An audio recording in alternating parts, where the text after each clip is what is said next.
Bonjour.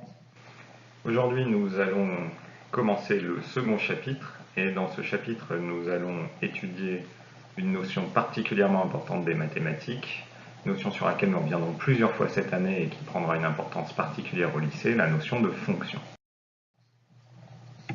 Premièrement, généralité. Définition. Une fonction est un processus qui, à une variable, associe un unique autre nom.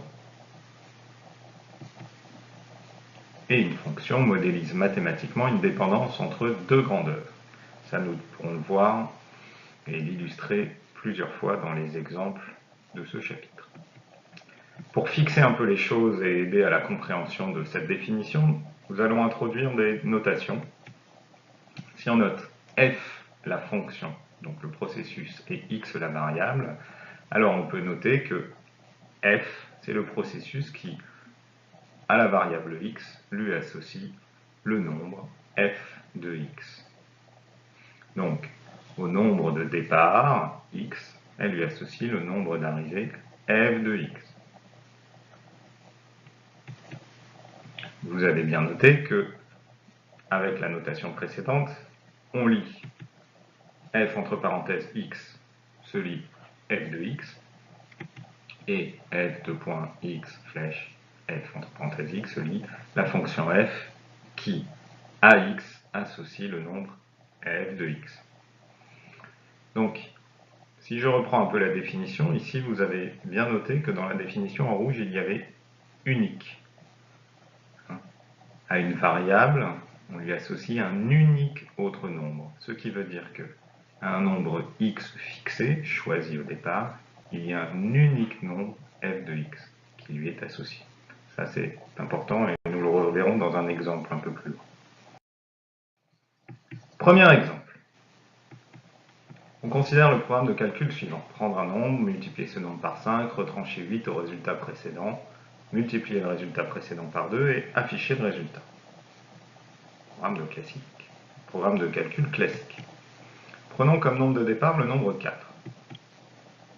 Donc, on choisit prendre un nombre 4, multiplier ce nombre par 5. 4 multiplié par 5 égale 20. Retrancher 8 au résultat précédent. 20 moins 8 est égal à 12. Multiplier le résultat précédent par 2, 12 multiplié par 2 est égal à 24, et afficher le résultat 24. Donc ici, si on utilise une fonction, si la fonction f c'est le processus qui au nombre choisi au départ lui associe le résultat du programme de calcul, on peut dire que f c'est le processus qui au nombre 4 associe le nombre 24.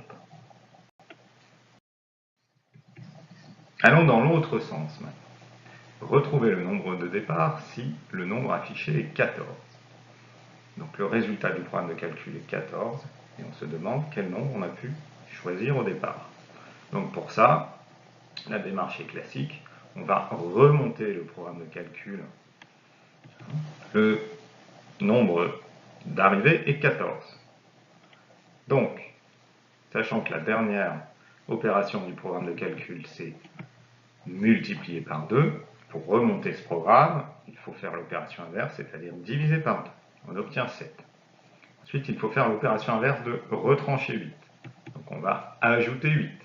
7 plus 8 est égal à 15. Et ensuite, il faut faire l'opération inverse de multiplier par 5. Donc on va diviser par 5. Et 15 divisé par 5, ça fait 3. Donc nous savons que le nombre choisi au départ était 3. Donc ma fonction f, au nombre 3, elle lui associe le nombre 14. Maintenant, si on note x, le nombre de départ, en utilisant la notion de variable. Donc, x est le nombre de départ. Multiplié par 5, 5 multiplié par x, on peut réduire, et on peut écrire ça 5x. Retrancher 8. 5x moins 8, on ne peut pas réduire 5x moins 8. Ce résultat, on le multiplie par 2, 5x moins 8, entre parenthèses, multiplié par 2, on applique la distributivité, ça fait 5x multiplié par 2 moins 8 multiplié par 2, et on peut réduire, et on trouve que le résultat peut s'écrire 10x moins 16. Donc finalement, f, c'est la fonction qui, au nombre x, associe le résultat obtenu, x est le nombre choisi au départ, et elle lui associe le résultat obtenu, c'est-à-dire f, c'est la fonction qui, au nombre x, lui associe le nombre 10x moins 16.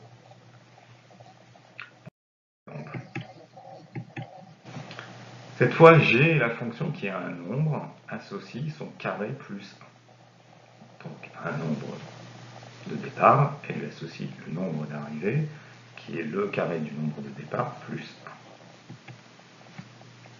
1. Au nombre 4, la fonction g associe le nombre 17.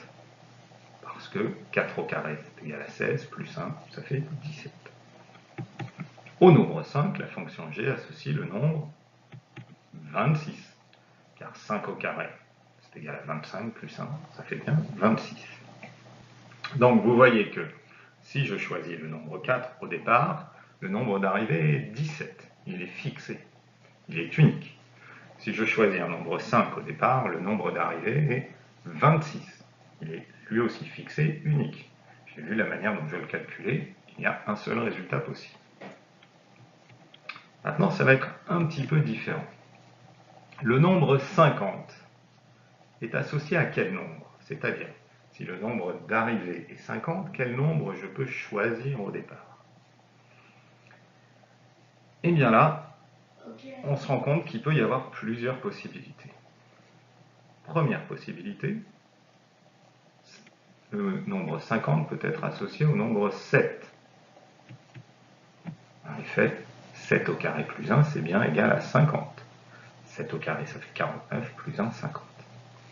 Mais le nombre 50 peut également être associé au nombre moins 7. Parce que moins 7 au carré, ça fait également 49. Je vous rappelle que le carré d'un nombre est toujours positif. Plus 1, ça fait 50.